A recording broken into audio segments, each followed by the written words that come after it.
Imagine going to bed tonight with a calm mind, free from the endless noise of stress, fear, and overthinking. Imagine waking up tomorrow not only rested, but stronger, clearer, and more focused than you've ever felt before. Now ask yourself, why hasn't that happened yet?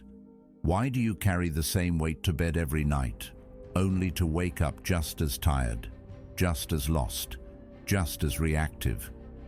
What are you really doing with those hours between dusk and dawn, numbing the pain with distractions, or silently hoping that tomorrow fixes what you refuse to face today?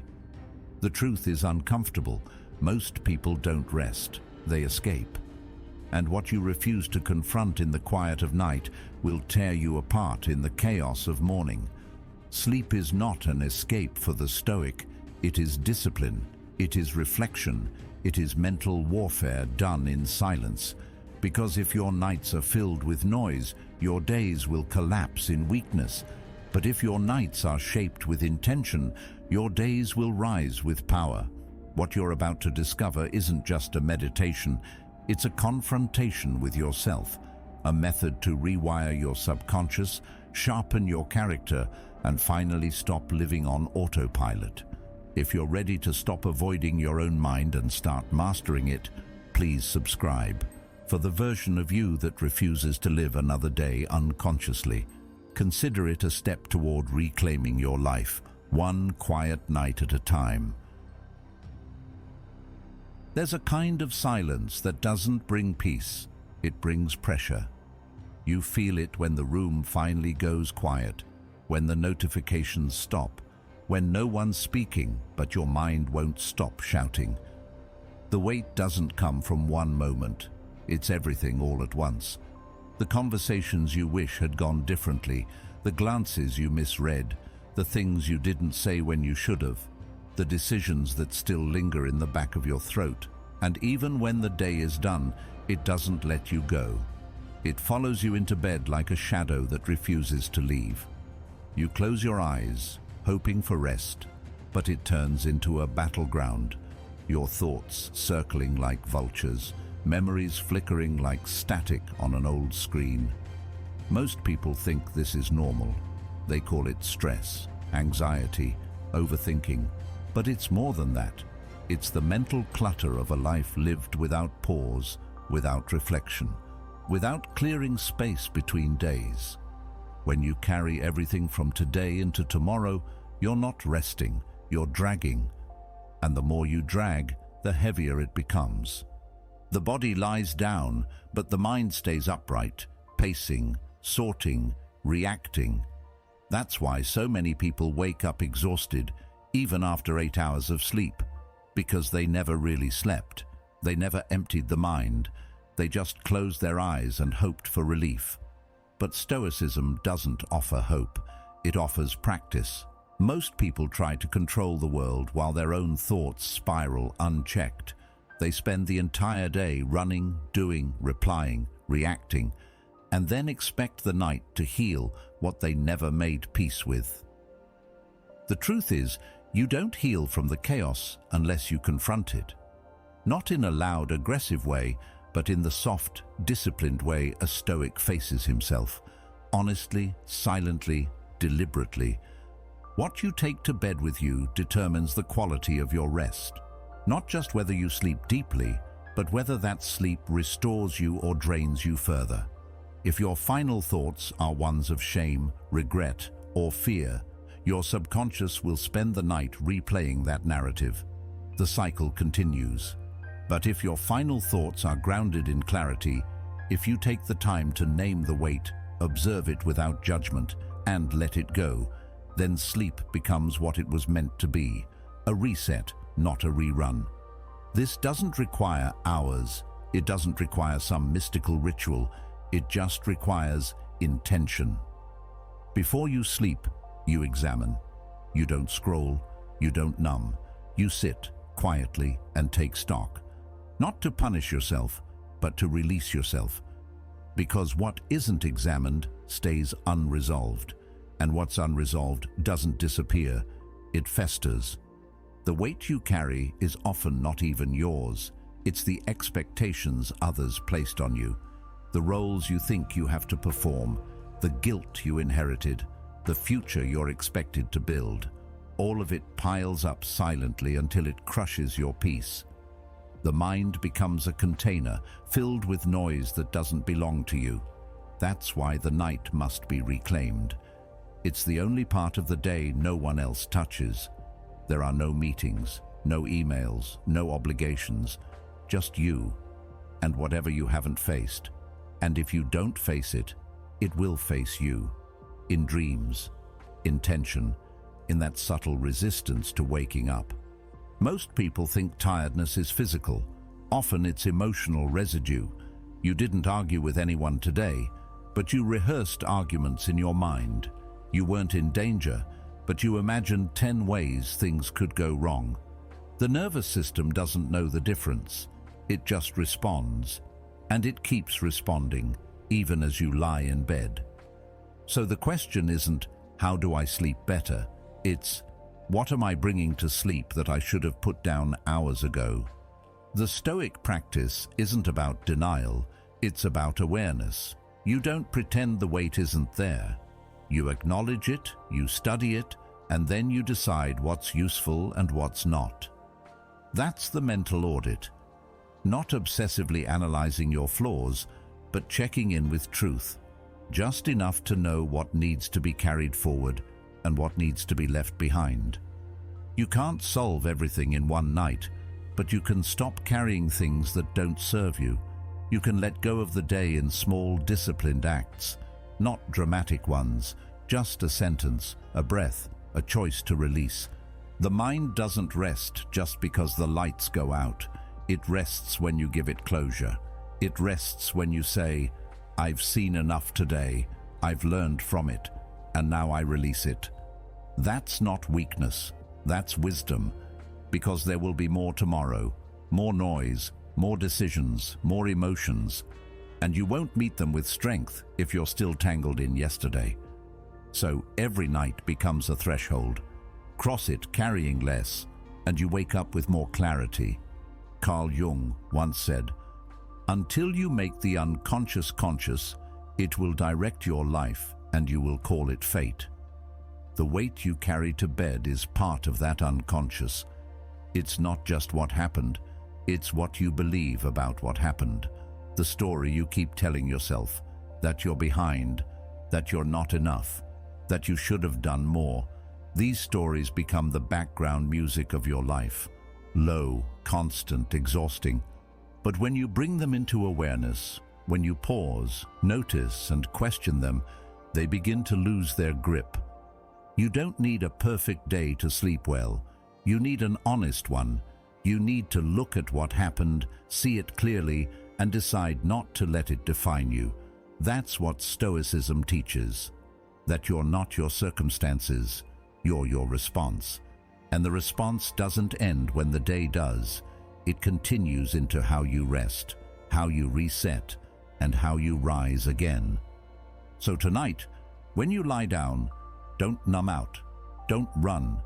Sit with the weight, name it, and then gently begin to let it go. You're not discarding the day, you're distilling it, keeping what teaches, releasing what drains. And when the mind is clear, the body follows. Sleep becomes a friend, not a fight. You wake up not just alive, but aligned. And when you live aligned, even the hardest days lose their power to break you, because you've learned the quiet strength of putting the weight down before you close your eyes. The body may lie down, motionless and quiet, but the mind never truly sleeps. Beneath the stillness, thoughts are weaving themselves into patterns, unfinished conversations echo, and emotions from the day begin to arrange themselves like books on shelves that never quite stay in order. Most people assume the mind simply shuts off when the body does, but the reality is far more subtle and far more powerful. The Stoics understood this long before neuroscience could explain it. They saw the night not as a place of unconscious drifting, but as a sacred opportunity to give the mind its instructions, to speak directly to the part of us that keeps working while we're no longer watching. Because the thoughts you fall asleep with don't just disappear, they sink deeper. They become the script your subconscious memorizes and replays the next day. That's why so many people wake up already anxious. It's not that something new is wrong, it's that yesterday's unresolved noise kept spinning all night. You didn't sleep so much as stew. You closed your eyes hoping for peace, but what you carried into sleep became the foundation of how you rise. This is what the Stoics trained for, not just battle or hardship, but clarity. They knew that the final hour of your day is more important than the first, because it's the hour where you choose whether to leave your mind untended or to shape it with awareness and precision. That last thought before sleep, that's the seed, and your subconscious is the soil. You don't need a perfect day for that seed to take root, you just need a deliberate one. So many people go to sleep with noise blaring in their heads, screens glowing, notifications buzzing, stories unfolding on TV or scrolling past their fingertips. None of it feels threatening in the moment, but the mind doesn't forget. It absorbs, it stores, and the consequence isn't just restless sleep, it's misdirected energy. Your brain works with what you give it. If you give it chaos, it learns to normalize chaos. If you give it quiet reflection, it learns to seek wisdom even in stillness. The mind is trainable, but it doesn't train itself.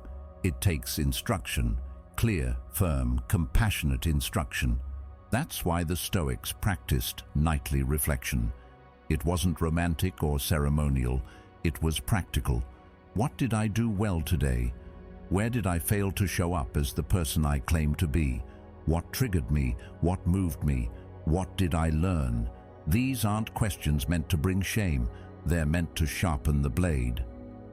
Marcus Aurelius didn't reflect to feel good about himself, he reflected to refine himself. He treated each day as a training session, not a performance, and the review was just as important as the action, because that's where growth begins, in the quiet space where you process rather than perform. Even in sleep, your nervous system remains partially alert. Your dreams are often shaped by emotional residue, the unresolved tension, the unsaid words, the unfinished choices. If the last thing you do before bed is distract yourself, you're denying your mind the clarity it needs to clean itself. But if you close the day with a moment of direction, even a single thought like, "Tomorrow I will meet discomfort with patience," you're planting a blueprint for the mind to follow. It doesn't need hours, just honesty, just intention. Seneca understood this deeply. He once wrote, "We suffer more in imagination than in reality," and the mind, left on its own, becomes a factory for imagined suffering. It amplifies the what-ifs. It spins the smallest missteps into stories of doom. But when you give it structure, when you close the day with reason instead of regret, you stop that spiral before it begins. You begin to train your imagination to work with you, not against you. The problem is, we've normalized chaos. We've accepted that the mind runs wild at night. We treat it like a storm we have no control over. But that's not true. You do have a say. You just have to stop running from the stillness long enough to hear what your mind is trying to show you. The same way you don't let a fire burn unattended, you don't let the mind roam without awareness. You guide it, not with force, but with presence. You tell it where to look, you remind it what matters, and then you let go. The most dangerous part of letting your mind run freely at night isn't the immediate anxiety, it's the slow, invisible shaping of who you become. Every unexamined thought becomes easier to think again. Every replayed fear becomes more familiar. Over time, the pathways deepen. You start becoming someone who expects tension, who assumes the worst, who forgets how to meet life with calm. That change doesn't happen overnight, but it starts overnight.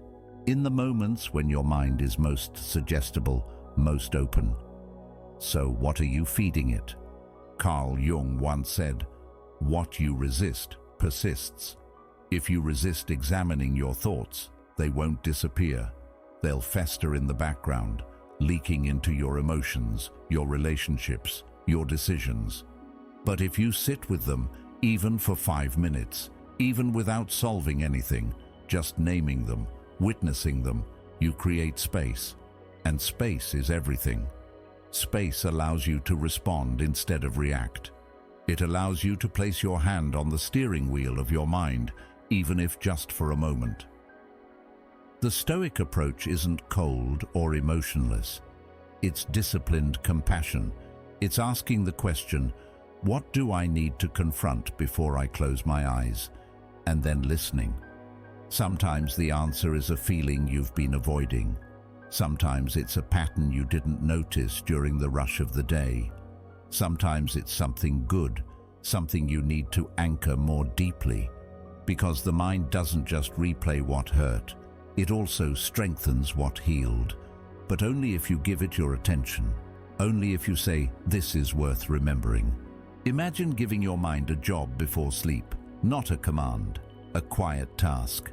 Review the day, find what matters, let go of what doesn't. That alone begins to change your relationship with night. It turns sleep from escape into training, from survival into intention. You stop dragging yesterday into tomorrow. You stop waking up with a weight you didn't choose. Instead, you rise a little clearer, a little more grounded. And over time, that clarity compounds. The power of this practice isn't in how long it takes, it's in how often you repeat it. The repetition forms a rhythm, a signal to your brain that the day is complete, that it doesn't need to carry every burden forward, that it can soften, settle, breathe. You're not teaching your mind to be silent. You're teaching it to be wise, to know what to hold and what to release. When your head touches the pillow, the training doesn't end. It begins. What you think in those final moments shapes the architecture of your rest, and that rest shapes the architecture of your next day. A Stoic doesn't chase control, they create alignment. They sleep with purpose, so they can rise with strength. So tonight, when everything quiets down, don't waste the moment. Don't fill it with noise you won't remember. Fill it with meaning. Sit for a moment in stillness. Let your mind bring forward whatever needs to be seen. Don't argue, don't analyze, just listen. Then speak to it, not with fear, but with clarity. Give it a single message, a direction, and then sleep, knowing you've already begun the work. Not through struggle, but through awareness. Because even while you rest, your mind keeps moving. The only question is, will it move with intention or without you? At the end of the day, the world quiets down, but your mind doesn't. You turn off the lights, but the thoughts remain lit.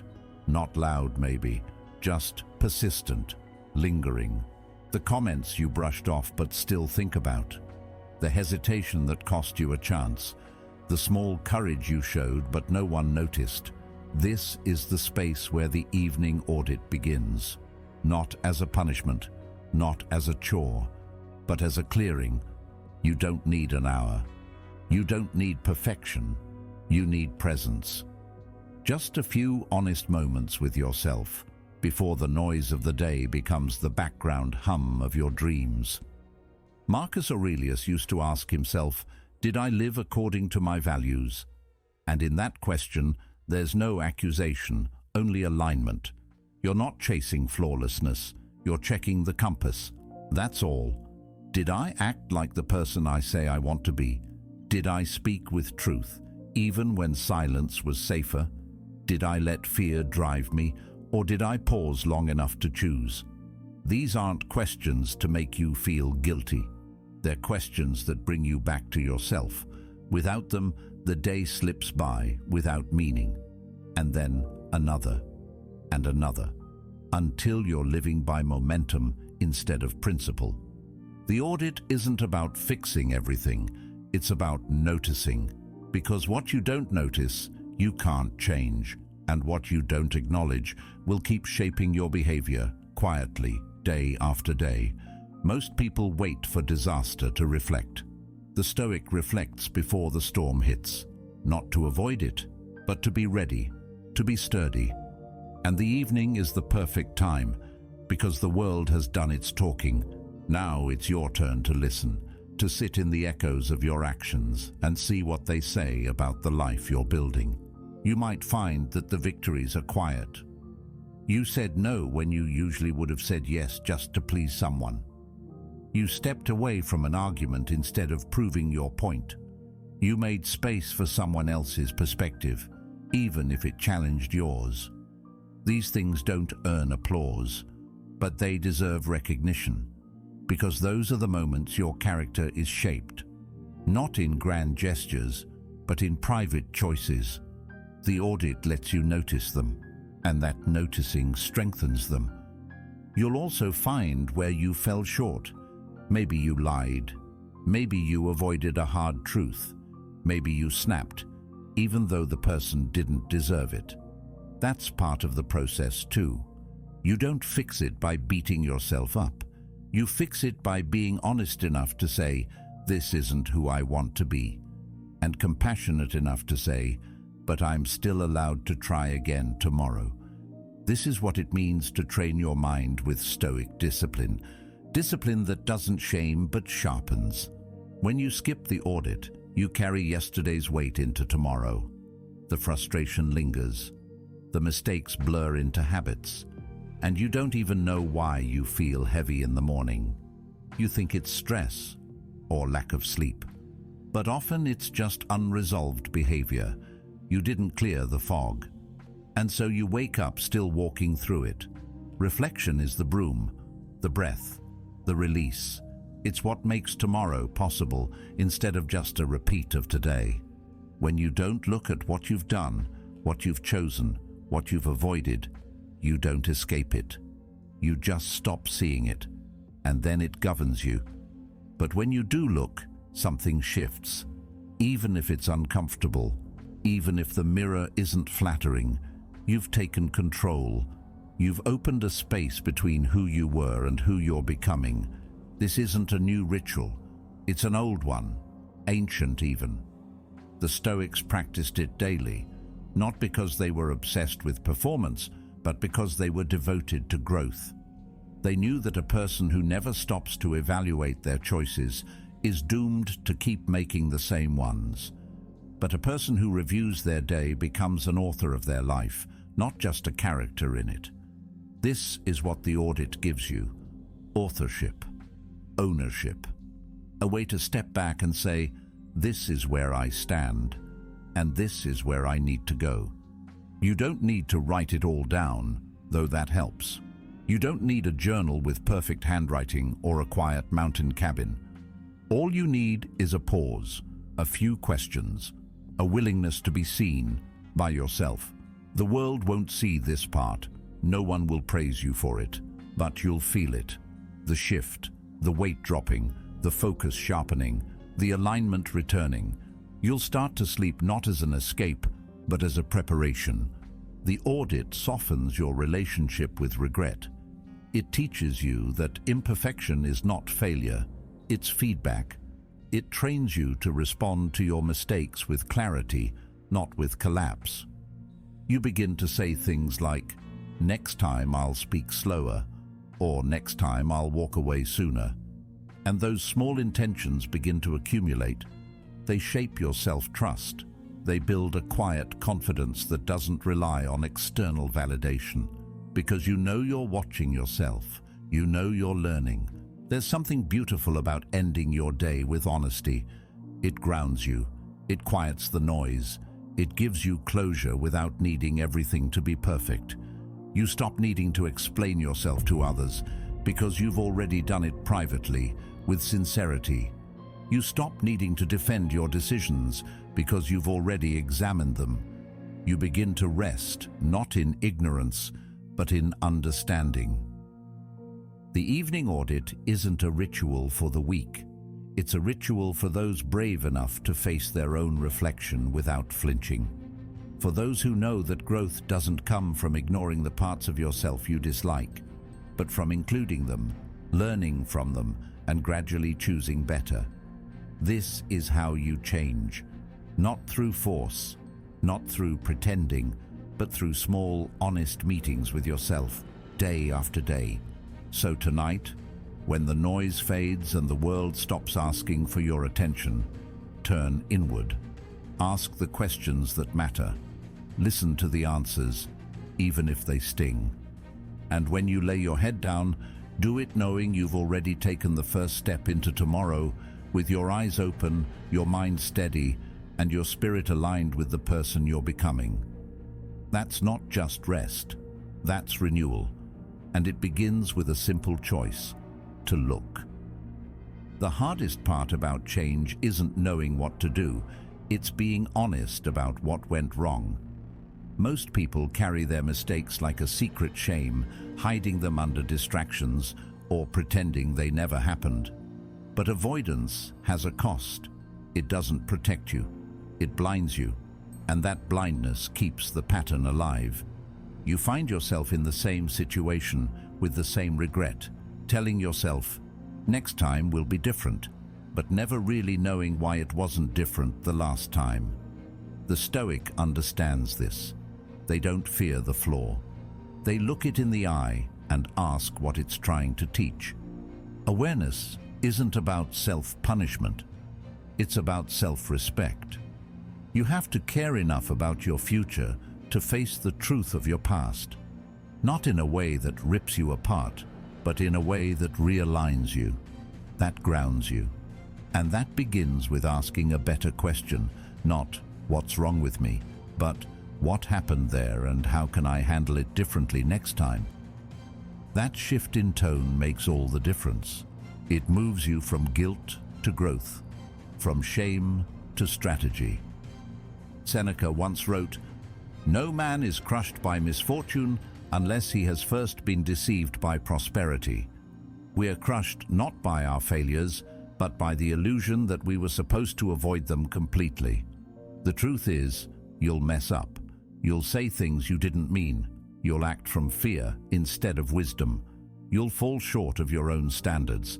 And that's not a reason to feel worthless. It's a reason to refine your awareness. The goal isn't perfection, it's precision, to locate the turning point, the hesitation, the moment you chose silence when you should have spoken, or acted quickly when you needed to pause. There's power in being able to say, that's where it slipped. You're not blaming the world. You're not collapsing into self-pity.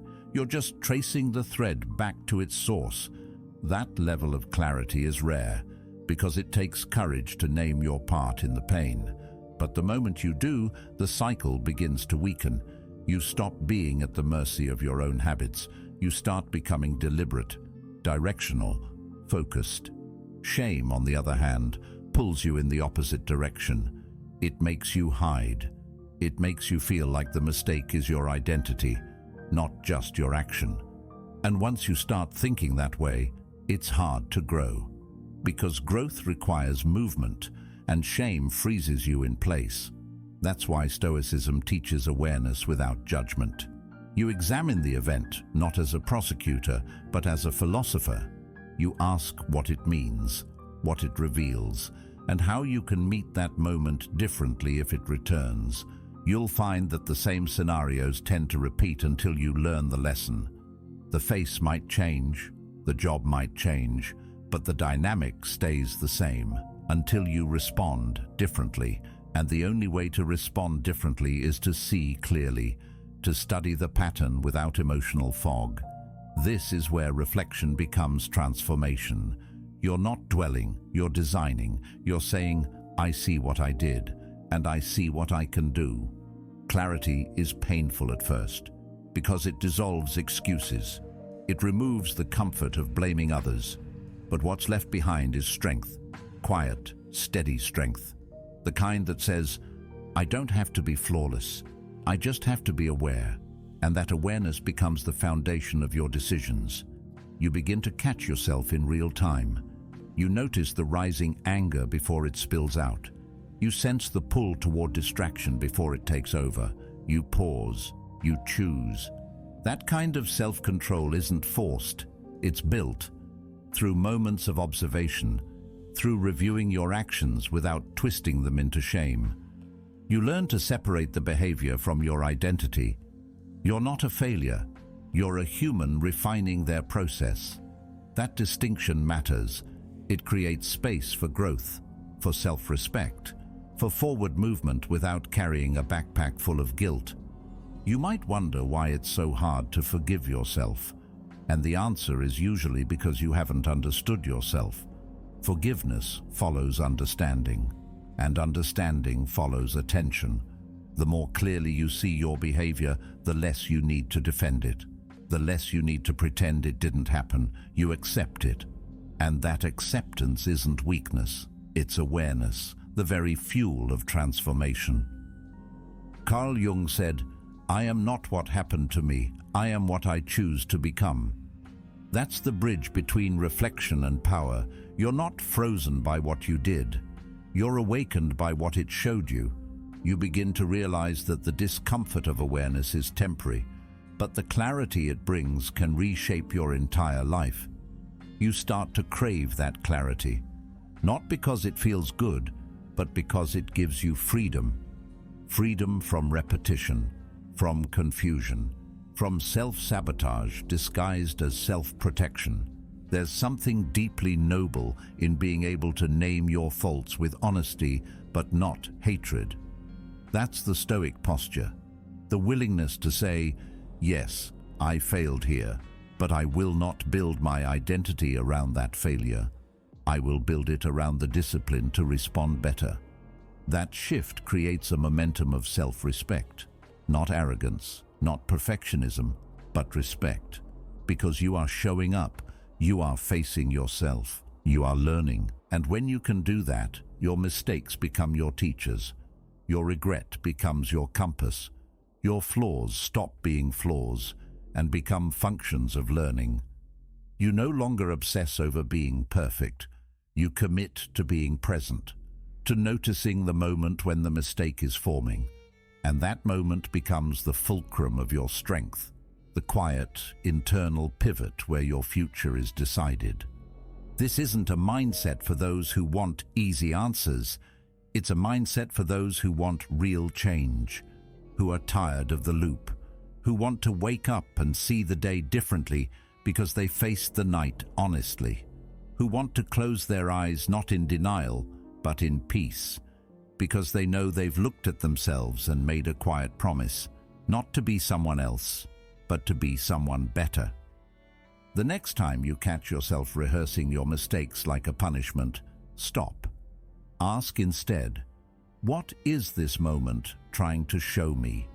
And what can I do, not to erase it, but to evolve because of it? That's the foundation of transformation. That's the core of Stoic sleep. Not escaping your day, but digesting it. Not shaming your mind into silence, but guiding it toward clarity. And in that clarity, you'll rest easier, not because life got easier, but because you became wiser, more grounded, less defined by your wounds, and more defined by how you've healed. That's awareness without shame. That's the work that changes everything. There's something subtle about strength that most people miss. They look for it in grand displays, in loud achievements, in obvious wins, in the days where everything lines up and feels effortless. But that's not where it lives. Real strength is quieter. It shows up when you hold your tongue in the middle of a storm, when you get out of bed even when your chest is heavy, when you respond calmly instead of reacting violently. These aren't dramatic moments. They're invisible to almost everyone, but not to you, and not to the subconscious mind that's always listening, always learning, always recording. Each time you act from your better self, even when no one sees it, you are laying down another brick in the foundation of your inner strength. It's easy to overlook these moments, to treat them as insignificant. You didn't yell, but you wanted to. You didn't quit, but you thought about it. You pushed through the task, even though your motivation was nowhere to be found. These seem like minor things, but they're not. They're training. Every act of restraint, every small decision to keep going, sends a message to your identity. This is who I am. You're not just surviving your day, you're shaping yourself with it. That's the part most people ignore. They're so focused on what went wrong that they forget to see what went right. There's power in noticing your small victories, not because you're trying to inflate your ego, but because you're trying to reinforce your discipline. The mind works through repetition. It strengthens what it's reminded of. If all you do at the end of the day is replay the mistakes, then the mind starts to believe that's all you are. But when you take a moment to say, "There, I stayed patient. There, I acted with clarity," you're not just congratulating yourself. You're giving your subconscious a blueprint. You're telling it, "This is what strength looks like. Let's do it again." Marcus Aurelius said, "You have power over your mind, not outside events." Realize this, and you will find strength. He wasn't talking about dramatic power. He meant the subtle command over your own reactions, the decision to slow down when you feel like speeding up, to pause when you want to explode, to try again when it would be easier to shut down. These aren't loud moves, they don't get applause, but they build a kind of internal gravity, a pull toward your better nature. You don't need a perfect day to prove your growth. You just need one moment of control, one moment of courage, one moment where you didn't give in to the version of you that wants to stay stuck. That one moment, when acknowledged, becomes the seed of the next. And soon, what started as a single act becomes a pattern, a rhythm, a way of being.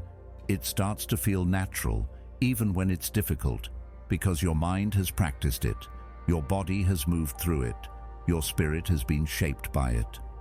Most people will never see the strength it took for you to hold yourself together when everything inside was falling apart. They'll never know what it meant for you to show up, to keep your word, to be kind when you were hurting. But that's okay. It's not for them, it's for you. You're the one building something real, something that doesn't rely on circumstances or recognition. You're building character. And character is what remains when the noise fades, when the pressure hits, when the world isn't watching. These moments don't have to be dramatic. Sometimes strength is as simple as choosing a glass of water over the fifth scroll through your phone. Sometimes it's stepping outside for a breath instead of spiraling into the argument. It's setting your alarm for the next morning, even when the day just drained you. These are small moves, but they're significant, because they're yours, they're chosen, and what is chosen repeatedly becomes who you are. It's easy to chase the idea of transformation through big, sweeping changes, but most people who chase that burn out, because they ignore the value of the small. They forget that a wall is not made of one giant slab, it's made of bricks, laid one at a time, pressed together with patience, and each brick matters. Miss enough of them, and the wall crumbles. But place them with intention, and over time it holds strong, even against the weight of life. Strength isn't just what you feel when you're confident. It's what you build when you feel weak. It's what you choose when you're uncertain. And in the quiet of your evening, when your mind begins to reflect, it's those tiny choices that speak the loudest. "I kept going," they whisper. "I didn't break." And that whisper is louder than any praise the outside world could ever give you. This is why the Stoics practiced reflection, not to punish themselves, but to notice, to catch the thread of progress, to reinforce what's working so that it grows stronger. Without that awareness, the good moments pass by unnoticed, and the mind becomes conditioned to see only flaws. But with awareness, the mind becomes an ally. It starts looking for strength rather than shame. It begins to associate resilience with identity. Carl Jung once wrote, "What we do not make conscious appears in our lives as fate. If you don't consciously mark your strength, it fades into the background. And then you forget how far you've come. You forget what you've survived. You forget that even when everything felt heavy, you moved one step forward. And that forgetting robs you of momentum. But remembering creates resilience. It gives your progress a spine. You don't need to broadcast your small victories. Just respect them. Just notice them. Let them inform the story you tell yourself about who you are. Not a victim, not a mess, not someone who's falling apart, but someone who keeps showing up, someone who keeps trying, someone who keeps building, brick by brick, the inner strength no one can take away. Every evening when you pause to review your day, find that one thing, that one moment of control, and honor it. Let it be the thread you follow tomorrow, because these aren't just moments, they're momentum, and with enough of them, you become unshakable, not because life gets easier, but because you've gotten stronger where it matters most, quietly, internally, consistently. That's the kind of strength that transforms your nights, that resets your nervous system, that allows you to fall asleep not with regret, but with a quiet pride. The kind that says, "I did something hard today, and I chose well." You don't need to win the world, just win yourself. Moment by moment. That's where it all begins. There's a moment each night when everything starts to settle. The world outside begins to quiet. The noise, the tasks, the decisions, they start to slow down. And in that space, in that strange stillness between your last thought and your first dream, the truth begins to rise. Not the truth you tell others. The truth that only shows itself when there's nowhere left to run. That's why so many people keep running. Because silence is unsettling. It's confronting. It's where all the feelings you buried during the day come crawling back. But what if that discomfort isn't your enemy? What if it's your teacher? We've been trained to reach for noise, to fill every empty space with entertainment, distraction, stimulation. A song in the background, a podcast while brushing your teeth, one last scroll through the feed before your eyes finally close. But none of this prepares you for sleep. It delays it. It clutters it. It turns your rest into an escape rather than a recovery. What the Stoics knew, what many have forgotten, is that stillness isn't something to avoid, it's something to practice.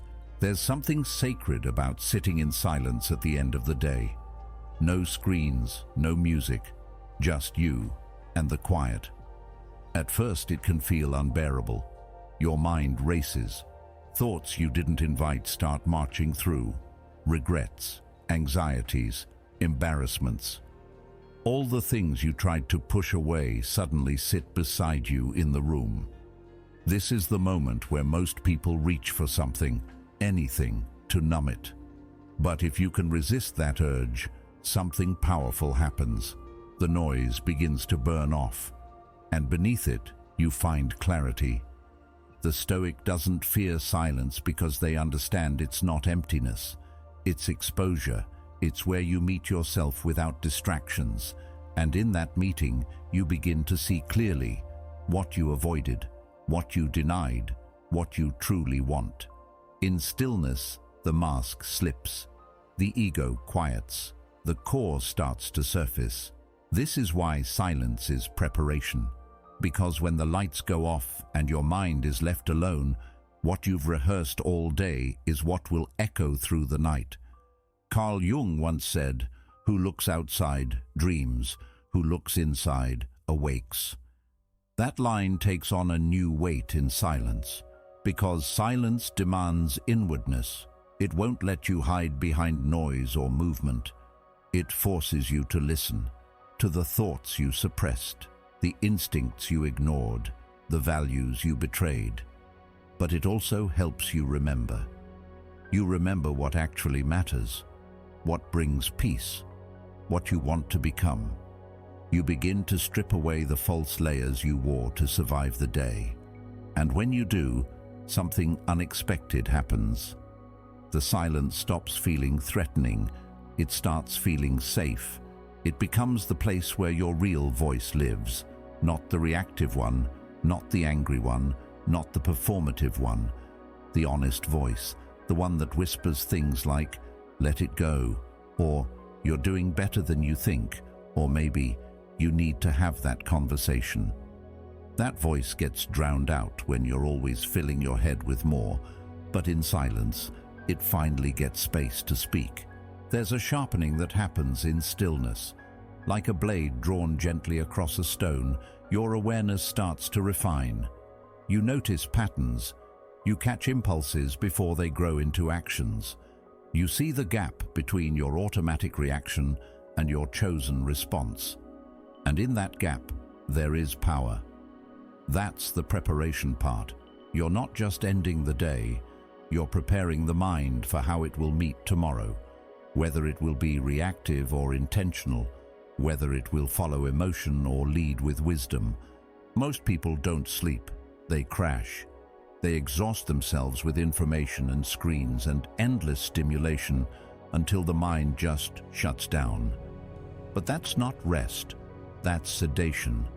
True rest comes from deliberate unwinding, from returning to the self before the day ends, from choosing to meet your thoughts instead of running from them. And when you do that, your sleep becomes something deeper. It becomes a time when the mind, already aligned, carries your intentions into your subconscious. You don't just sleep better, you become better.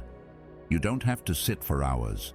Just a few minutes of real stillness before bed can change everything. Light dimmed, screens off, no agenda, just breathing, just being. And if it's hard at first, that's okay. That means you're doing it right. Growth doesn't always feel good, but it always leaves something behind, something quieter, something stronger, something clearer. The silence you once feared begins to turn into a mirror, not the kind that reflects your face, but your mind. It shows you where you've been honest and where you've pretended, where you've grown and where you've stalled. And unlike external judgment, it's not cruel. It doesn't punish. It reveals, it guides, it prepares. And each time you return to it, that mirror becomes a little less foggy, a little more illuminating. You start to see yourself not through the lens of comparison or expectation, but through presence. And in that presence you begin to change. You start to carry less, because you've begun to process more. The day doesn't stick to you the way it used to. Conversations don't replay with the same sting. Mistakes don't define you because you've started tending to them, quietly, privately, but consistently. You've turned silence into a tool, into a ritual, into a place you visit every night to clear the mind, settle the spirit, and remind yourself who you are. That's what Stoic sleep really means. Not just unconscious rest, but deliberate preparation.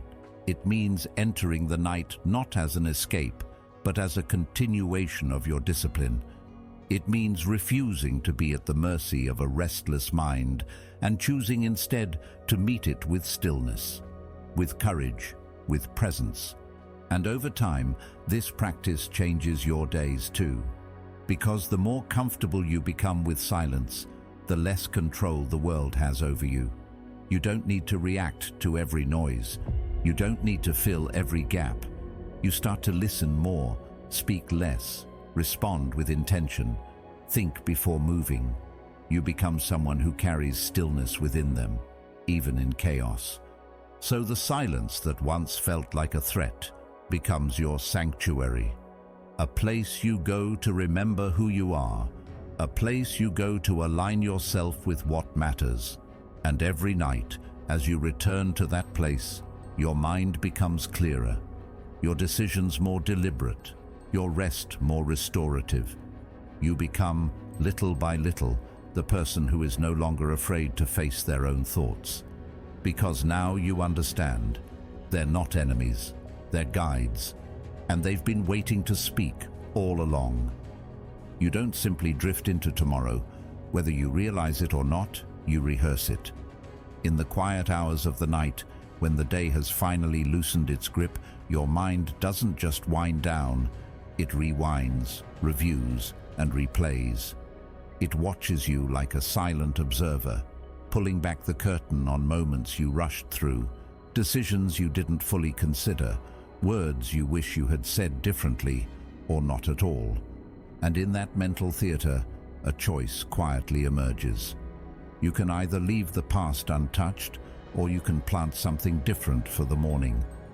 That's where reflection becomes more than memory. It becomes a form of rehearsal, not for perfection, but for precision. You begin with acknowledgement. You don't look away from the fact that you lost your temper. You don't sugarcoat the way you dismissed someone's feelings. You don't rationalize the way you chose avoidance over courage. You name it, clearly and honestly, not to drown yourself in guilt, but to begin reshaping the way you show up tomorrow. This is the beginning of transformation, the moment where awareness turns into responsibility. The Stoics never believed reflection should end at observation. Marcus Aurelius wrote not just to record what had happened, but to sharpen how he would respond next time. He saw the page not as a place to vent, but as a place to train. Each entry was a quiet commitment to do better, to become more composed, more courageous, more focused. You do the same when you take a moment before bed and shift your narrative from passive regret to active intention. You say, "I hesitated when I should have stepped forward. Tomorrow, I won't." And with that simple phrase, you begin to rehearse a new version of yourself. The human brain doesn't differentiate much between mental rehearsal and lived experience. That's why visualization works. That's why athletes train in the mind before they perform in the arena. Your subconscious listens closely to what you tell it at night. If you end your day replaying shame, resentment, or helplessness, you carry that energy into the next one. But if you choose to end your day with even the smallest seed of, "Next time, I'll meet it differently," you begin to carve a new path. It's not magic, it's direction. It's the gentle shaping of character through the repetition of intention. Carl Jung once said, "You are what you do, not what you say you'll do. But what you rehearse in thought often becomes what you do." That's why the Stoic mind doesn't just reflect, it scripts. It lays out how it wants to respond to challenge, how it wants to speak in discomfort, how it wants to act when tested. Because the future is never truly random. It reflects the patterns you've been practicing, whether consciously or not. Every small correction you mentally note, "Tomorrow I will listen longer. I'll speak less when I'm angry. I won't rush to defend my ego," is like laying down a stone. One stone doesn't build a path, but thousands do. Over time, these nightly rehearsals become the framework of how you move through the world. You don't just wake up and hope to be better. You wake up having already met the version of yourself you're aiming to become. And each day that version becomes more familiar. You may not get it right the next morning. That's fine. The point isn't to be flawless, it's to be more conscious. The point is that when the same challenge returns, and it will, you don't meet it blind. You've already walked through it in your mind. You've softened the reactive edge. You've rehearsed the pause. You've reminded yourself of the values you want to protect. And in that tiny space between impulse and action, something new has the chance to breathe. The problem isn't that we make mistakes, it's that we repeat them without reflection. When you end your day mindlessly, those missteps become habits. But when you end your day intentionally, you begin to chisel away at what no longer serves you. You turn reflection into refinement. You stop letting the past be just a weight and instead use it as a guide, not to punish yourself, but to lead yourself. It's like shaping clay. If you walk away from the wheel and never return, it hardens as it is, misshapen, lopsided, rough. But if you return each evening with wet hands and gentle focus, you can smooth the edges, realign the form, and over time create something that resembles what you actually intended to make. You are not stuck with today's version of yourself. You are not doomed to repeat the same patterns just because they're familiar. You have access to the wheel, and every night you get to sit at it. This is where the deeper strength of Stoicism lives, not just in philosophy, but in practice.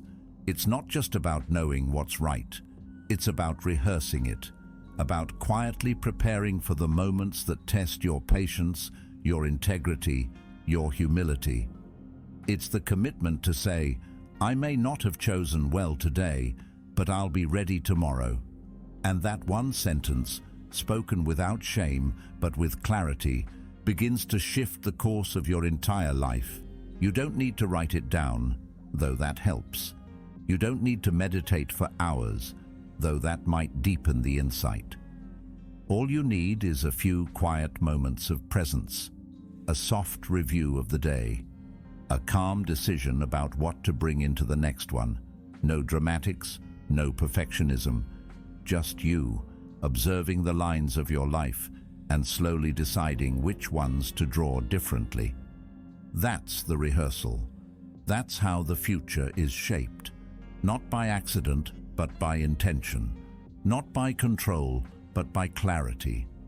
You sleep not as an escape, but as a quiet workshop, where the mind, gently and without pressure, begins to shape the character of tomorrow. And when you wake, you rise not just as who you were, but as who you've been quietly preparing to become. Every night, whether you're aware of it or not, your brain is still building. The lights may be off, your body still, and the room silent, but inside your mind, construction is underway. Networks are rewiring, memories are being sorted, and emotional residue from the day is being integrated. What's often missed is that the input you feed this system right before sleep becomes the blueprint for what's built. You don't just fall asleep, you hand over instructions. The brain doesn't decide whether to absorb what you gave it. It simply obeys. That's not opinion. That's biology. And it's also ancient wisdom. Neuroscience now confirms what philosophers thousands of years ago already practiced in silence. The brain consolidates memory, reinforces learned behaviors, and strengthens emotional patterns during sleep. It's not a passive state, it's a lab. One where thoughts, feelings, and unfinished conflicts are carried into the night like ingredients into a fire. That's why the moments before you sleep are not just moments. They're entry points. They decide whether you wake up clearer or more chaotic, stronger or stuck. You don't just rest, you rehearse. You don't just dream, you deepen. This is where the Stoics were far ahead of their time. They didn't wait for the morning to begin their discipline. They understood that what you do before you sleep matters just as much, if not more, than what you do after you wake. Seneca, in particular, would reflect each evening on his choices, reviewing his emotions and actions not to punish himself, but to program clarity. He wrote, "When the light has been removed and my wife has fallen silent, I examine my entire day." That was his ritual. And whether he knew it or not, he was handing his mind clean material to organize instead of chaos to magnify. But today, many of us do the opposite. We go to bed scrolling, consuming whatever drama, envy, anger, or noise the world throws at us. We fall asleep comparing, complaining, replaying arguments that didn't end well. And then we wonder why we wake up irritated, distracted, and anxious. It's not a mystery. You planted rage and restlessness in the soil of your subconscious, and now you're living among the weeds that grew overnight. Your mind did its job. You just didn't give it the right assignment. So the real question is not whether you're programming your mind. The question is, what are you programming it with? Are you reinforcing insecurity by replaying your failures? Are you strengthening resentment by revisiting someone's betrayal? Are you deepening confusion by ending your day in chaos? Or are you, even for 5 quiet minutes, feeding your mind with clarity, purpose, and direction? Because it will build either way. It just needs you to decide what kind of architecture you're laying down. What you choose to bring into your mind before sleep, your final thoughts, your emotional state, your mental posture, becomes unconscious material. It seeps into the blueprint of how you respond to life the next day. And if you do this mindlessly for months or years, you begin to mistake this architecture for who you are. You don't realize you built it. You assume it's just your nature. But it's not. It's your repetition. Now, imagine doing the opposite. Imagine going to bed not just exhausted from the day, but intentional about the night. Imagine closing your eyes with the quiet thought, "Tomorrow, I'll meet resistance with calm," or "I'm letting go of what no longer serves me." Even just one clean sentence is enough to redirect the machinery, because the brain will follow. It's not loyal to negativity, it's loyal to repetition. And when clarity becomes your ritual, strength becomes your default. This is why bedtime is not just about unwinding, it's about aligning. It's a sacred space to gently separate yourself from the noise of the world and reconnect with your own inner compass. Not with force, not with pressure, just with quiet commitment. You don't need to control every thought, just steer the direction of the last few. That's enough to begin reprogramming what your mind builds while you sleep. This isn't about being perfect. Some nights you'll forget. Some nights the weight of the day will drag your mind in every direction. That's okay. The point is to build a pattern, not a prison. The more you practice feeding your brain intentional thoughts, the more natural it becomes. The grooves get deeper, the reflexes get faster.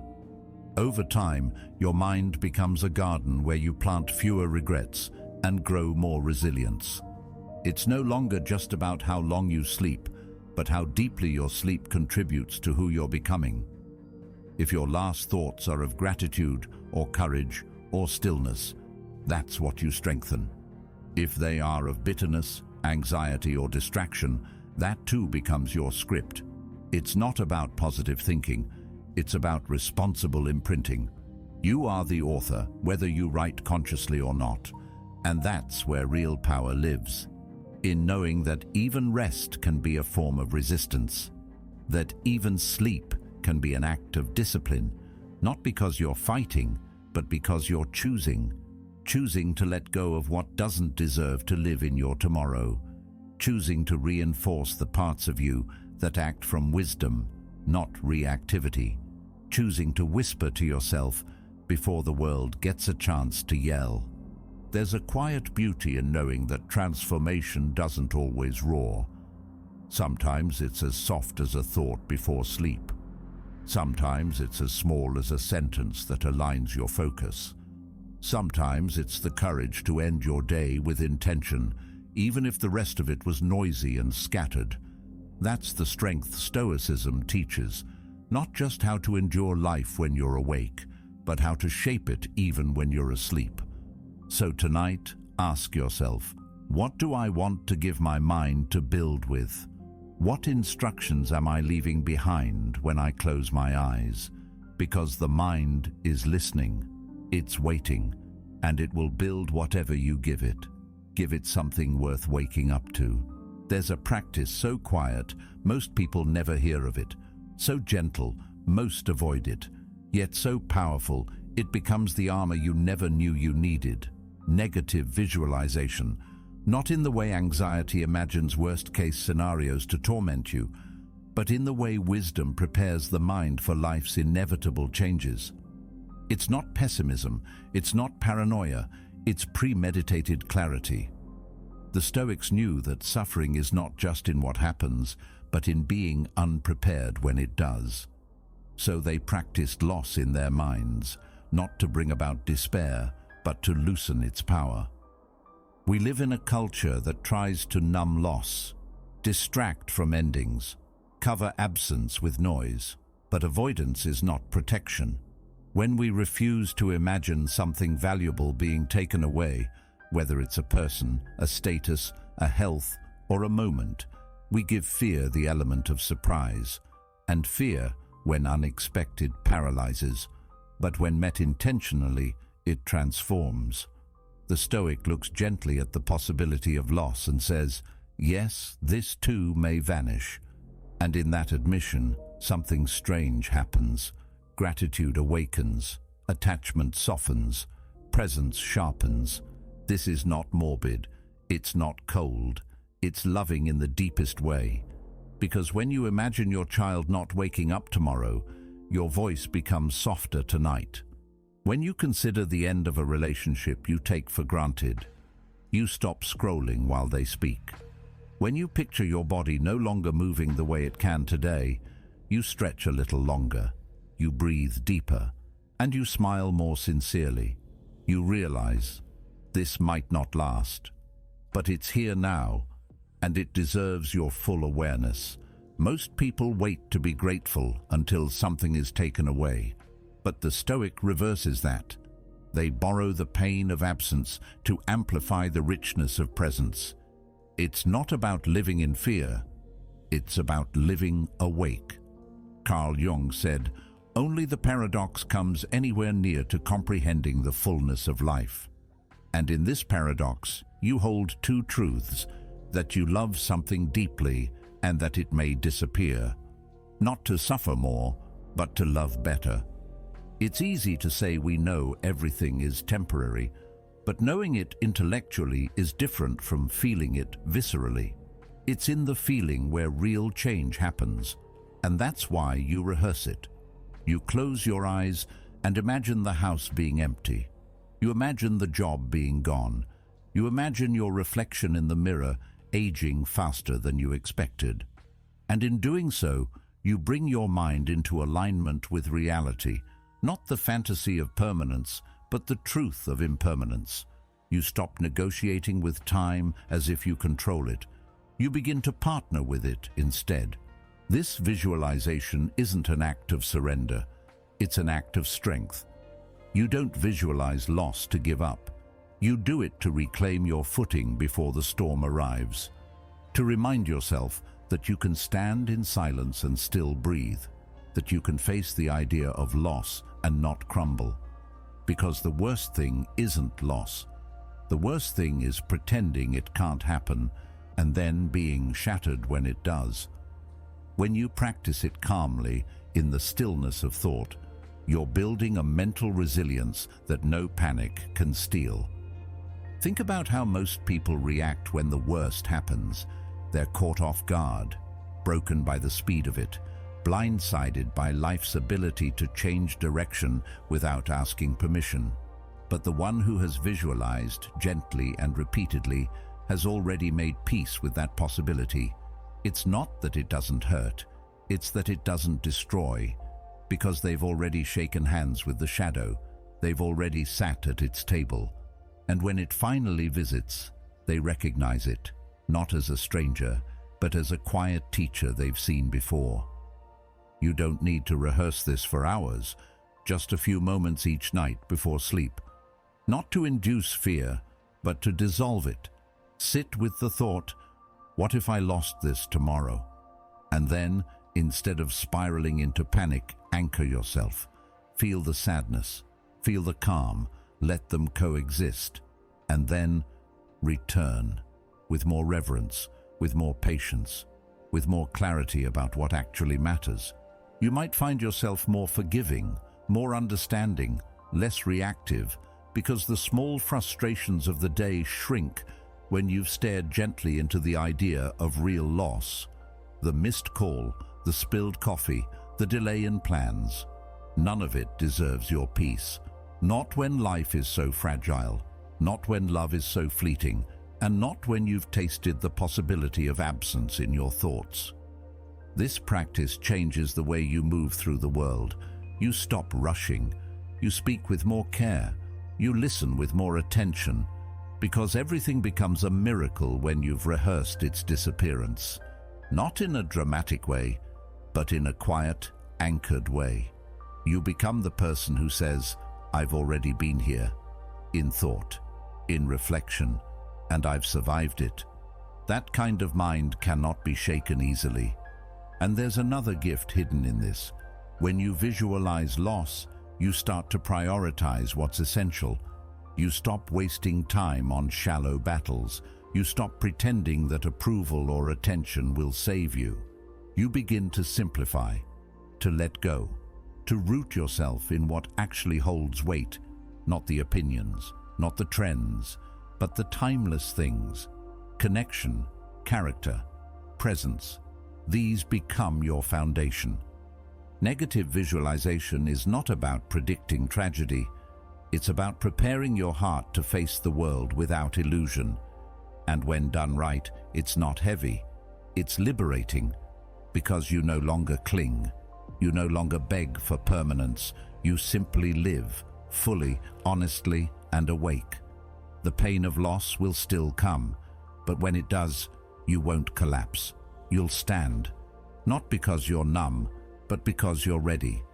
So tonight, before the day ends, try it. One small practice. Picture one thing you love vanishing, just for a moment. Not to punish yourself, but to remind yourself. To remind yourself of the miracle that it exists at all.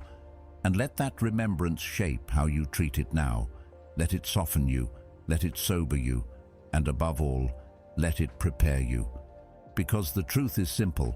What you make peace with in your thoughts, you don't fear in real life. And what you've faced in your imagination, you're less likely to run from in reality. The Stoic doesn't seek comfort, they seek readiness. And in the quiet trial of negative visualization, they find it. Every single time. There's a kind of peace that doesn't come from everything going right, but from realizing how much remains even when everything feels uncertain.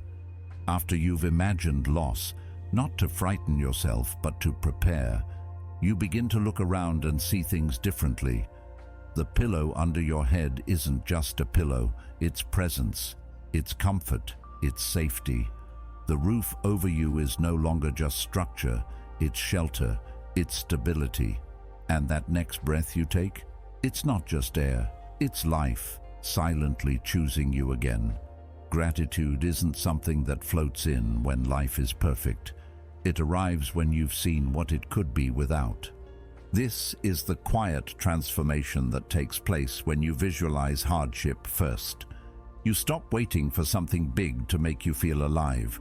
You begin to notice the small things that have been there all along. The way your blanket folds over your shoulder, the hum of the room when everyone is asleep, the fact that your heart keeps beating without you asking it to. There's a richness in this awareness that no success or achievement can replicate. It's not loud, it doesn't announce itself, but it stays with you long after the lights go out. You see, most people confuse gratitude with positive thinking, but the Stoics never practiced gratitude as a way to cover up reality. They practiced it as a way to stand beside it, completely, soberly, honestly. Seneca once wrote, "You act like mortals in all that you fear, and like immortals in all that you desire." That imbalance, the way we panic at what might go wrong while feeling entitled to everything going right, that's what steals our peace. But when you face fear first, when you rehearse the possibility of losing what you love, you reclaim the balance. You stop expecting life to give you more and start appreciating that it's giving you anything at all. This isn't about pretending everything is okay. It's about seeing that even when things aren't, there's always something that is. Maybe the day didn't go your way, but your body still carried you through it. Maybe you feel misunderstood, but your mind is still here, capable of reflection, capable of growth. These are not small things.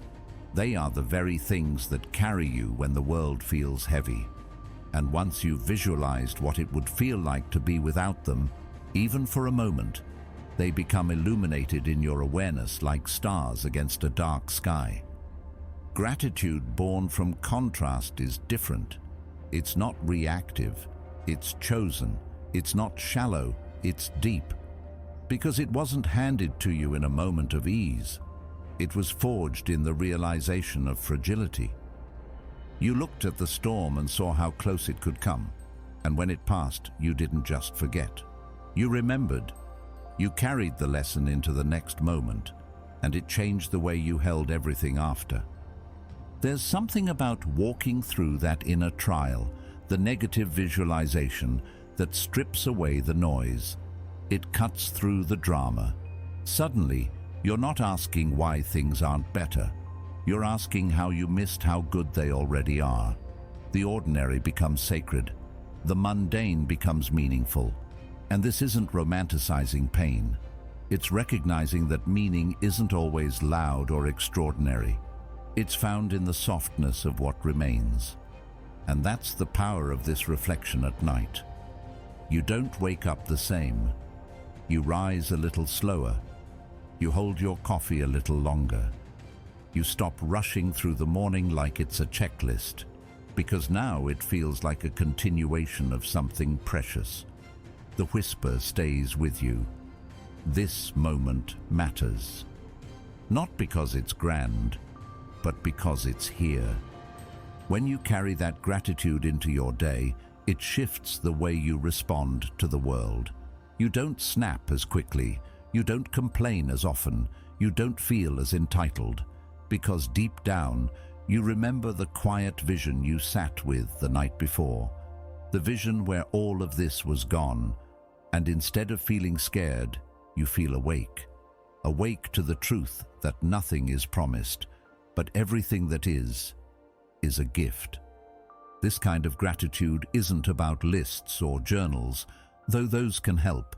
It's about a felt experience, a psychological grounding, the kind that doesn't waver when life gets hard because it wasn't built on good days alone.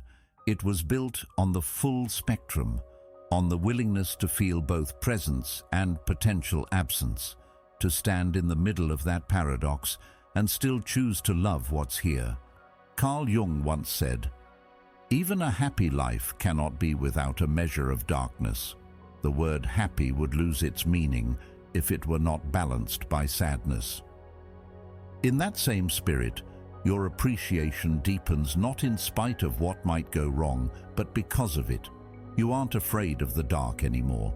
You've sat with it. You've listened to it.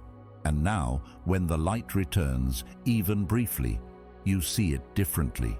The storm, real or imagined, leaves behind something subtle, not just relief, but a reorientation, a recalibration of how you see the world. And you don't need a dramatic event to remind you of that shift. Just a simple practice, just a few minutes of quiet rehearsal, just the courage to think for a moment, what if this was gone? And then the power to return, not panicked, but present. When people talk about gratitude, they often speak of counting blessings. But maybe the real gift is learning to feel them, to sit in silence, visualize the absence, and then open your eyes to presence and feel something move in you.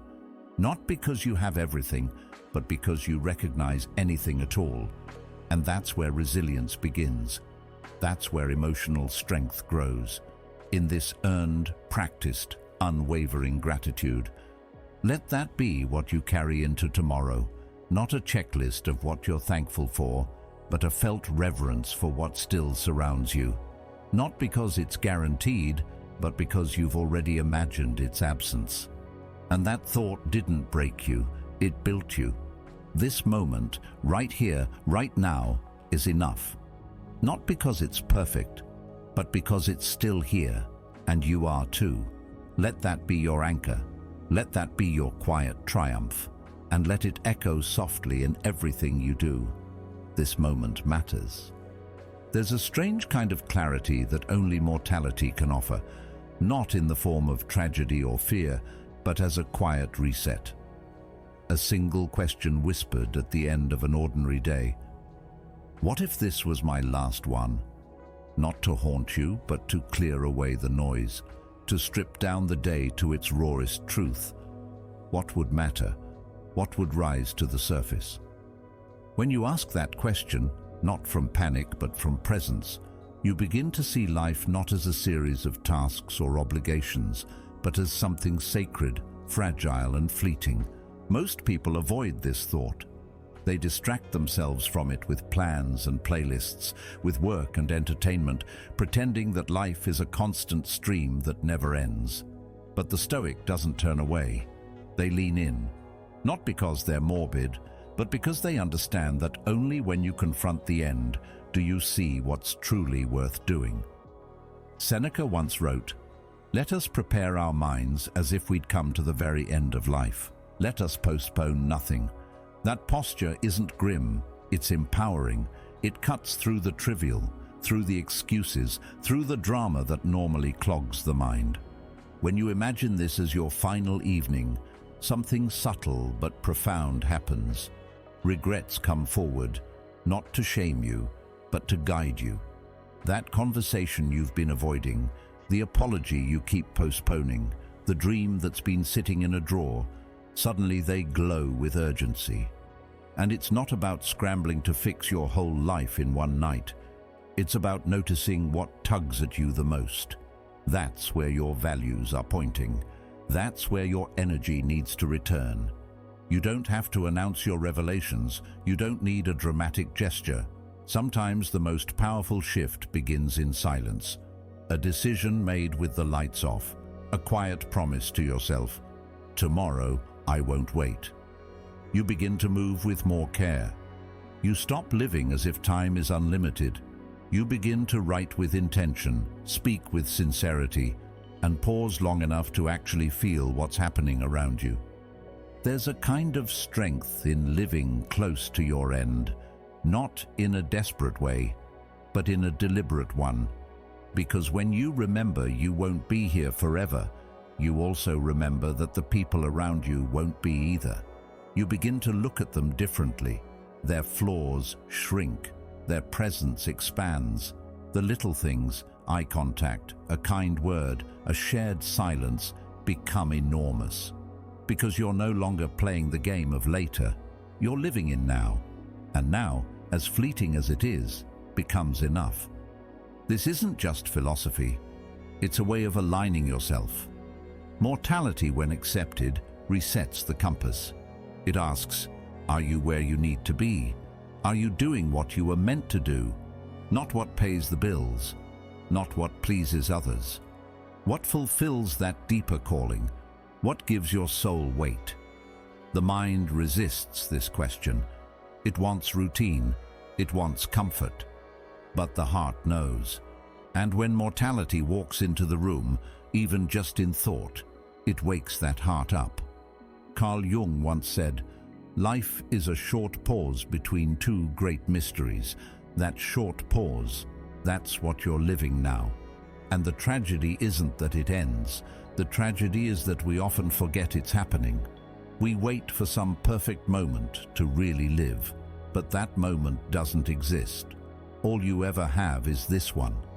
And sometimes the only way to realize its worth is to imagine its absence. Think about how different you treat something when you know it's the last time you see someone, the last time you walk through a door, the last time you say goodnight. Suddenly, your attention sharpens, your senses heighten. You're more alive in that moment than in 100 rushed ones. Now imagine bringing even a piece of that awareness into every ordinary day. Not by pretending you're dying, but by remembering you are living on borrowed time.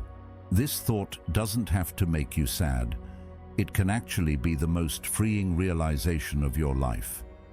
Because when death stops being a shadow that chases you, it becomes a light that guides you.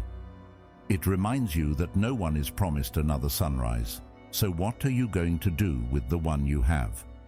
And again, it doesn't mean rushing to complete some grand purpose overnight. Sometimes it just means giving yourself to the moment fully, listening without looking at your phone, saying thank you and meaning it, choosing peace when anger wants your voice. These things sound small, but when you imagine not having the chance to do them again, they grow in meaning. The practice of contemplating mortality isn't about fearing the end. It's about choosing to begin again, every single night. To reset your priorities, refine your focus, and re-enter your life with new eyes, with less attachment to distractions and more commitment to presence. And slowly, over time, this becomes your rhythm. Your way of living isn't shaped by fear of loss, but by appreciation of breath. You become someone who doesn't waste moments, someone who doesn't postpone love, someone who doesn't fear regret, because you face it early and you act. And maybe that's what makes you powerful. Not how long you live, but how clearly you see, how much you can hold the fragility of life without flinching, how deeply you can care, knowing you don't get forever. There's no need to romanticize death, but there is power in letting it sharpen your life, letting it whisper the truths we forget. You're not stuck, you're waiting, you're not lost, you're hiding, you're not too late, you're distracted. So tonight, before you drift off, don't just run through your to-do list. Ask the real question: if this was my last day, did I show up? And if the answer is no, that's not defeat, it's instruction, because now you know where to start. Not tomorrow, not next week, but now. And that's the gift, that's the reset. Not dread, not pressure, just presence, finally remembered. This question, when used wisely, doesn't create anxiety. It creates alignment, because the real tragedy isn't dying. It's arriving at the end without ever having lived on purpose. Let this night be your reminder to begin again, quietly, boldly, with your heart wide open. There's a heaviness that anger brings. It tightens the chest. It replays the same scene over and over again in your mind.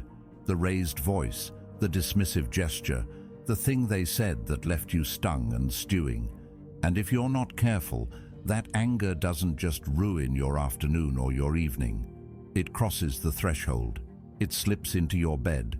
It stains your sleep.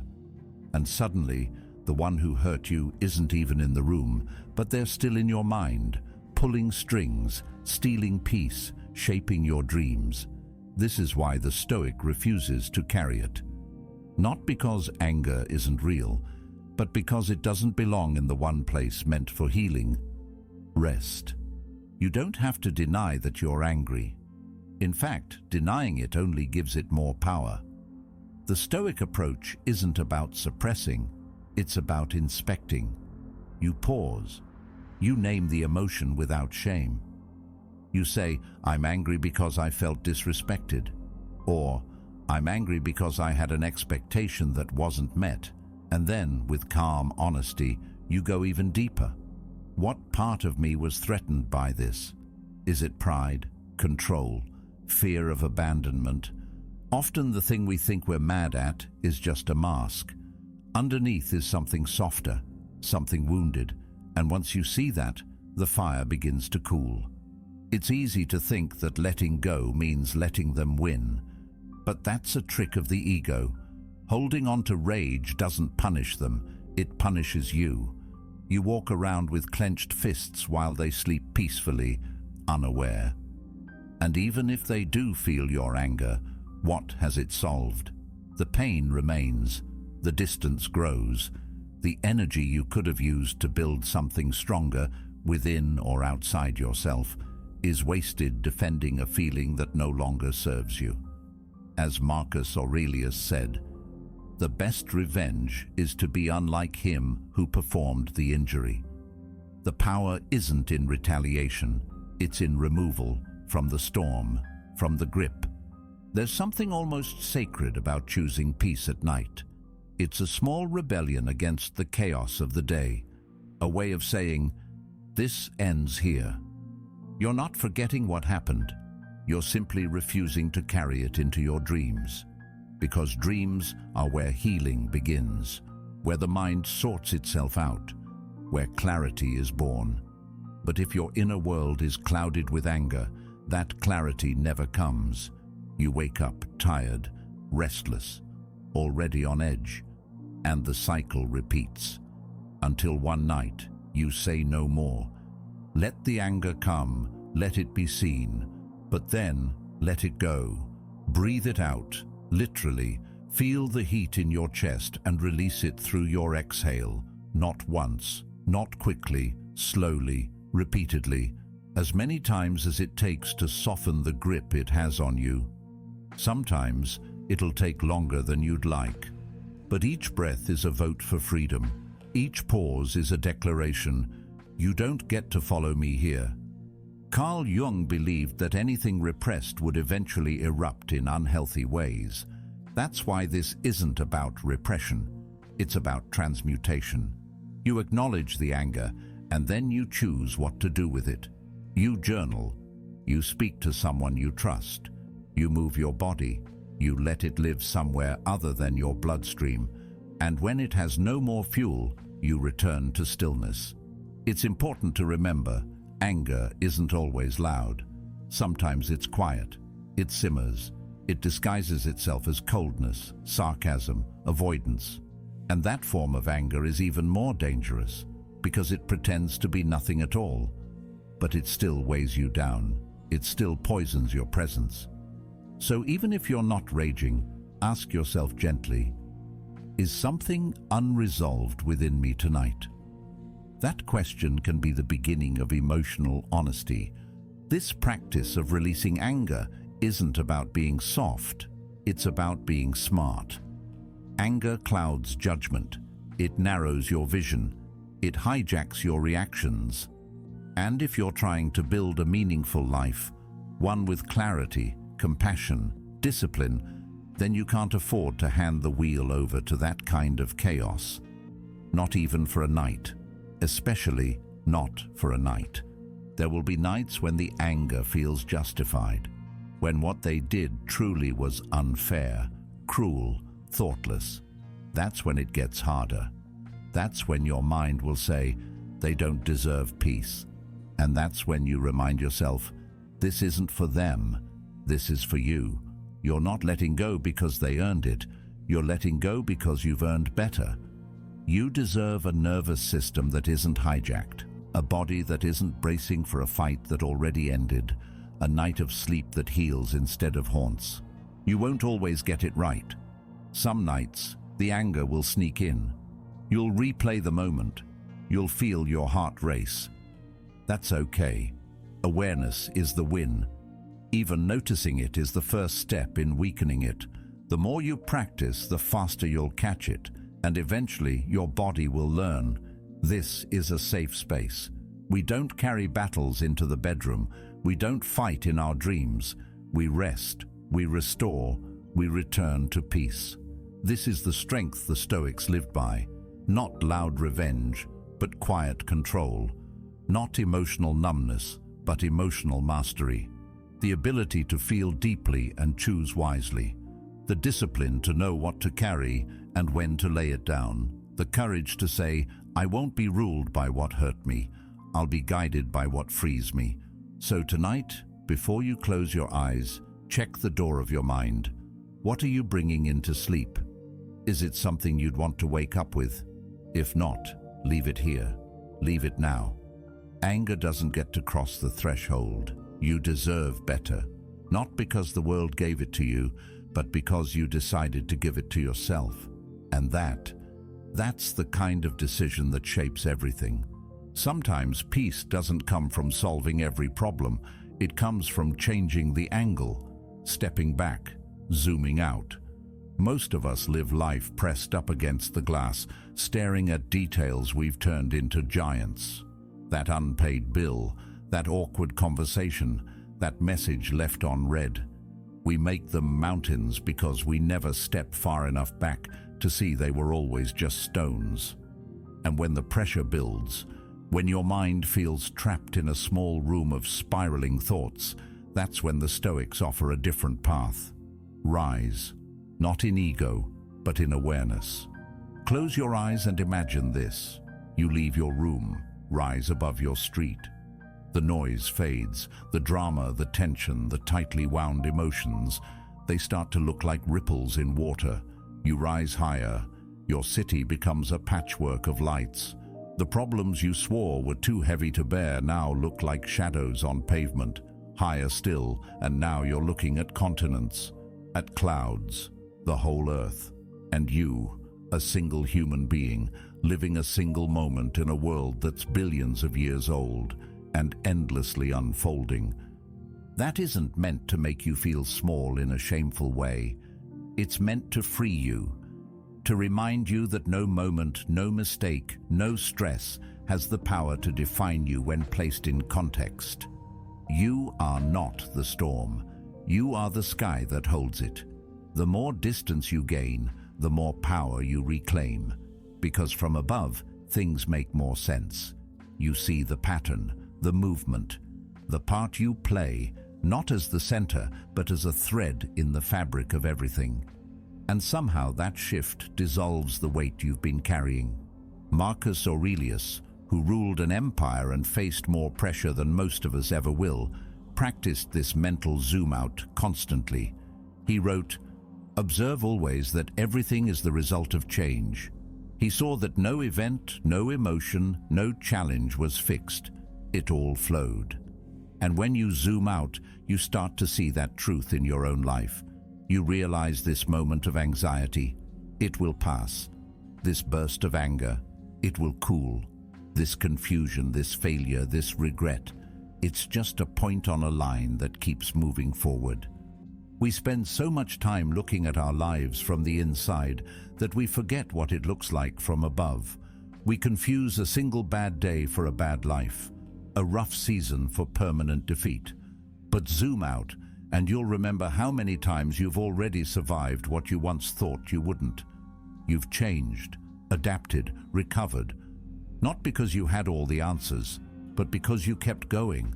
And from the sky, that perseverance looks like strength. There's another gift that comes from this perspective: humility. Not the kind that makes you feel worthless, but the kind that makes you feel connected. You see that billions of people are breathing alongside you, each with their own stories, losses, hopes, and healing. You see that others are hurting too, that you're not alone, that the pain you carry is part of something deeply human. And instead of feeding your ego, you feed your compassion. You soften, you grow. This detachment doesn't mean you stop caring. It means you stop clinging. You stop letting every up and down define you. You stop reacting as if every moment is life or death. And in that spaciousness, you find room to breathe, to think clearly, to respond instead of react. You don't lose yourself. You find a calmer version, one that sees things for what they are, not what fear or pride distorts them to be. Some people confuse detachment with apathy, but they're nothing alike. Apathy is numbness. Detachment is clarity. It's the ability to say, yes, this matters, but it's not everything. It's the skill of holding your emotions without being held by them, and that's a rare kind of freedom, one that lets you move through chaos without becoming chaotic, one that helps you make decisions from wisdom, not from panic. Try it next time you feel overwhelmed. Step back in your mind. Ask yourself, how will I see this a month from now, a year? From the edge of my life, will this moment still seem this loud, this defining, this terrifying? Usually the answer is no, not because it's not hard, but because it's not ultimate. Life is bigger than this. You are bigger than this. And that's the view from above. When the Stoics trained their minds to think cosmically, they weren't escaping reality. They were grounding themselves in it, in the truth that life is short, that most worries are illusions, and that peace comes when we place things in perspective. Even Carl Jung said, "The greatest and most important problems of life are all fundamentally insoluble. They can never be solved, but only outgrown. And zooming out is how we begin to outgrow them." You don't need a telescope to practice this. Just a pause, a moment to close your eyes and imagine yourself rising above, not to abandon your life, but to see it clearly. To recognize that what feels like everything today will one day be a memory, a chapter, a line in the story, not the whole book. And maybe, just maybe, from that height, you'll begin to see the beauty in the mess, the poetry in the pain, the hidden harmony in what once felt like chaos. Because from a distance, it all fits, it all belongs. And you too belong, not as the center, but as part of the great unfolding whole. And in that truth, there is peace. Not because your problems disappear, but because they've returned to their proper size. Everything begins with the breath, not with thought, not with action, but with that invisible rhythm quietly anchoring you to this exact moment. When your mind races, when your chest tightens with anxiety, when the past echoes or the future threatens, there is one place that never leaves you behind. The breath. It doesn't argue, it doesn't rush, it simply returns. And in that return, you're reminded that peace isn't something you chase, it's something you remember. Most people overlook it. They search for calm in distractions, relief in outcomes, but the body always knew. Before words, before plans, before the world trained you to perform instead of feel. That soft inhale, that gentle exhale, it's a lifeline. And not in the dramatic sense, in the most ordinary, beautiful sense. Because each breath is proof that you're still here. And if you're still here, you're still able to choose your direction. Even if everything feels broken, you are not powerless.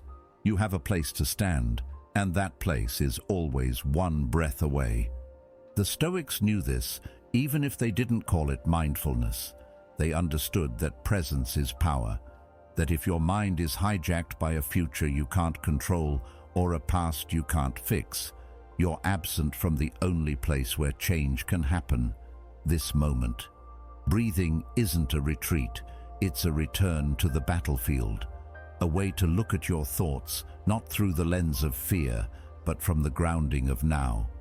When you breathe consciously, you disarm chaos. You turn noise into silence, not by force, but by focus. And it's not about deep breaths that you only take when overwhelmed. It's about building a relationship with breath like it's your teacher. Because it is. Every inhale invites you to open. Every exhale asks you to release. It's not just about calming down. It's about training your mind to listen, not to the panic or the pressure, but to the quiet wisdom under the noise. That's what the breath does. It slows the world down long enough for you to hear what actually matters. Try this. The next time you're about to speak in anger, pause. Feel your breath. Let it touch your ribs, your chest, your stomach, and then respond. Not react. Respond. From a place of clarity, a place where you remember who you are and who you're trying to become. That simple breath can be the difference between a moment you regret and a moment you grow from. Nighttime is when the breath becomes even more important. When the world quiets down, the mind tends to grow louder. Regrets echo, plans spiral, emotions bubble up. But the breath, unlike thoughts, asks nothing from you. It's just there. A soft metronome that says, let it go. Whatever it is, that conversation, that expectation, that self-judgment, let it pass with the exhale. Not because it doesn't matter, but because you've carried it long enough for today. There's something sacred about closing the day with a breath, not a dramatic ritual, just a quiet acknowledgement that this day is over, that it doesn't need to be relived, replayed, or rewritten. It needs to be released. And the breath teaches you how. Every inhale welcomes a new beginning. Every exhale lays something to rest. You don't need to fix everything before sleep. You just need to return to yourself. And you do that through breath. The body never lies, even when the mind does. Even when the thoughts spiral into shame or worry, the breath stays honest. Shallow when you're stressed, deep when you're calm. It reveals you, and in revealing you, it heals you. So instead of fighting your emotions, follow the breath. Let it guide you back to stillness, to truth, to the place where you're not trying to impress, explain, or escape. Just breathe. This isn't about perfection. Some nights your breath will be shaky. Some days you'll forget to return. That's okay. The breath doesn't hold grudges. It doesn't punish. It waits. And when you're ready, it leads you back home. You don't need a retreat or a ritual, just a willingness to pause, to feel, to be here without needing to be anywhere else. And maybe that's the real lesson, that you don't need to become someone else to be at peace. You just need to be where you are, to trust that right here, inside your own skin, inside your own breath, is enough. It's not about becoming a master of stillness. It's about remembering that stillness was never lost. It was just buried under noise. So tonight, before you close your eyes, do nothing extraordinary. Just breathe. And in that breath, feel the weight you've been carrying begin to lift. Not all at once, but enough. Enough to sleep. Enough to rest. Enough to wake up tomorrow with a little more space in your chest and a little more strength in your steps. Because each breath, practiced with awareness, becomes a seed of patience, a seed of courage, a seed of peace. And when those seeds take root, you don't just change how you feel, you change how you live, quietly, steadily, one breath at a time. Everything you think you own can vanish, the house you sleep in, the bed you lie on, even the body you inhabit, all of it, borrowed, temporary, subject to forces far beyond your control. We go through life holding tightly to these external things, believing they define us. But they don't. Not really. They decorate the stage, but they are not the actor. If everything around you were stripped away, your name, your possessions, your routines, what would be left? That's the question that stands quietly at the edge of each night, waiting for you to face it with open eyes and an honest heart. When you sleep, you don't take your house with you. You don't take your social media following. You don't carry the labels the world gives you. All you take is what you've made of yourself, your thoughts, your virtues, your values. The mind doesn't care if you wear expensive clothes or eat at fine restaurants. It cares about the integrity you've cultivated, the discipline you've shown, the self-control you've practiced when no one was watching. And this is what Stoicism reminds us. True wealth is inner character. It's who you are when all comfort is gone and no one is clapping for you. It's easy to think that security lies in routines, habits, the familiar sights and sounds of our life. But routines can be broken. Familiarity can fade. What if tomorrow everything changed? What if the world you knew was replaced by uncertainty? In that moment, you wouldn't be asking how much money is in your bank account. You'd be asking something far more urgent. Do I have the strength to endure this? That's why you don't build your identity on what can be taken. You build it on what you choose: courage, resilience, kindness, wisdom. These are not luxuries. They are survival skills of the soul. Carl Jung once said, "The privilege of a lifetime is to become who you truly are." That doesn't happen by accident. It doesn't happen by drifting through your days or collecting more distractions. It happens in the quiet, in the hard decisions, in the moments when you choose discipline over impulse, compassion over pride, honesty over ease. You build your character one choice at a time, and the truth is, that's the only thing that will ever really belong to you, not your job, not your titles, not even your relationships, just the person you've shaped inside the walls of your own mind. So, what is sleep really? Not an escape, not just a break from the demands of the day. Sleep is the forge, the place where all the raw material of your experiences, reflections, and emotions are melted down and reshaped into something stronger. And when you step into that sleep with awareness, when you take even 5 minutes to ask yourself, what kind of person am I becoming? You begin to shape more than just a restful night. You begin to sculpt a life that doesn't crumble under loss, a life that doesn't unravel when comfort disappears, a life that's anchored from within. You can lose your home and still be at home within yourself. You can lose your job and still carry value. You can be forgotten by the world and still walk with purpose. Because character doesn't ask for permission. It doesn't beg for approval. It's not flashy or loud. It's silent, like a mountain. And in that silence, it watches how you treat people, how you respond to stress, how you handle power. These are the things that follow you, not just into sleep, but into every new morning, into every new beginning, no matter where life takes you. Some nights you'll lie awake, thinking about things you can't control, worries, regrets, what-ifs. But the real question is always the same. Am I proud of how I responded today? Not whether you won, not whether people liked you, just did I show up with integrity? If the answer is yes, then no matter how messy the day felt, you've built something. You've taken another step into becoming someone that no loss can erase. And if the answer is no, that's okay too, because the night is not the end, it's the mirror, and tomorrow you try again. The person who grows in stillness is not the one who has figured everything out.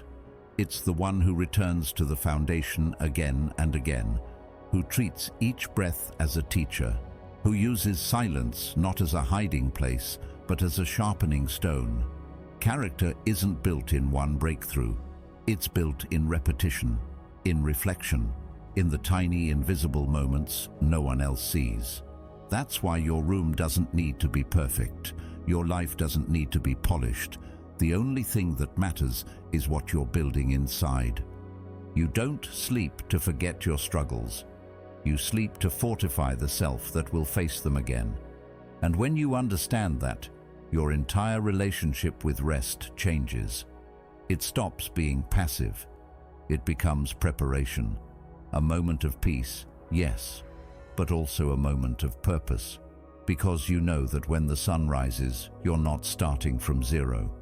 You're carrying with you the strength earned in the dark, the calm forged in silence, the resilience shaped by choosing what's right over what's easy, even when no one is watching. That's the paradox of real power.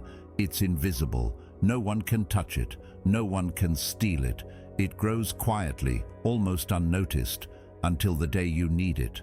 And when that day comes, you don't panic. You don't fall apart.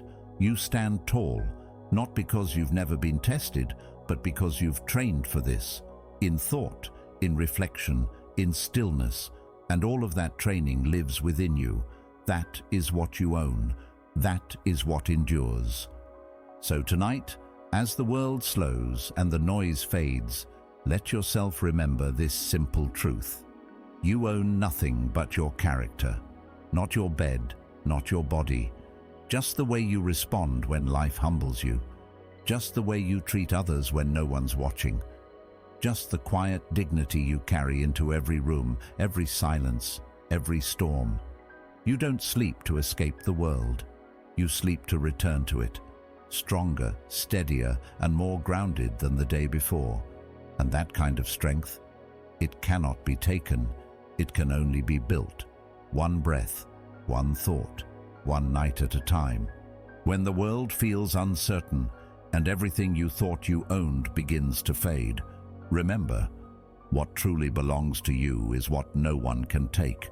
Your choices, your strength, your character. Let that be your foundation. Let that be your home. Thank you for being a part of Stoic Journal. If this spoke to something deep in you, watch one of the suggested videos on the screen. We made them for minds like yours.